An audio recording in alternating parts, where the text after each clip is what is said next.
Ni beekama egaa. Hayyee. Okay.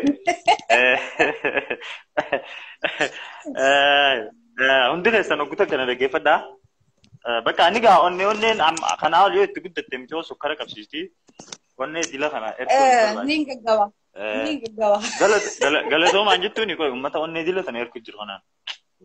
Ani haabatu. Amma on arifachiistan hedduu.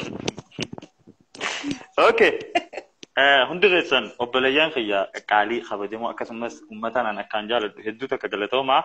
Araan tana keessummaan teenya akkumaan beeksisa irratti isin maxxansee artistii miidiyaa irraa baddi yookiin artistii diraamaa dalaguu dhiiste. Maaliif akka dalaguu dhiiste immoo ishiitu nuuf himaa jechuudha.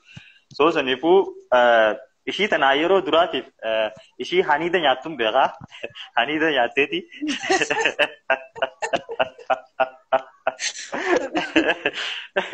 Haniida nyaatteeti gaa sharraan keessa akkasitti dhufee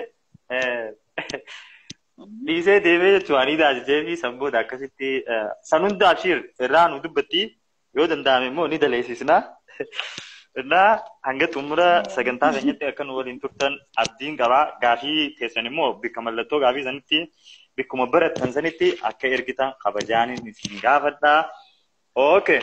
Duraan tursinee duniyaa afeerraa keenya nu kabajee sa'aateetis guddee asiin nu argamuu keetiif hedduu takka galatoomiin siin jechuu barbaada. Inni lammaffaa immoo Abdee keenya atis na iyyaafattee na kabajee na afeeruu keetitti hedduu galatoomiin siin jaa. Abshir, okay. Inni takkaffaa gaa namni duniyaa Mahammad irra guddaan diraama irra si beekaa keessaafuu diraamaa haniida irratti si beeknaa. Mee duniyaan maqaa kee guutuu duniyaan eessa dhalattee eessa barattee barumsa hoo kilaasii meeqa dhaabbimee keessummoota uummata keenyaaf yeroo nu ibsitu gabaabsitee. Gabaabsee yeroon isiniif ibsu duniyaan magaalaa Dirredawaa keessatti ganda Laga Harree dhalattee guddatte. Mana barnootaatis mana barnootaa Laga Harreettiin baradhee narsiingiidhaaniin eebbifame. Garuu ani aartiin hojjechuuf jira. Baradhee eebbifamuu malee ittiin hojjanne narsiidha.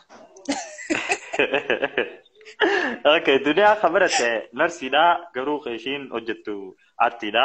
So maali onni kun jechuu hin oolamu mee duniyaan gama aartiidha akkamitti seenuu dandeessi? Duniyaan uumamarraa qabda moo waa'ee aartii kana moo nama laallattee gama aartii seenteetu jira?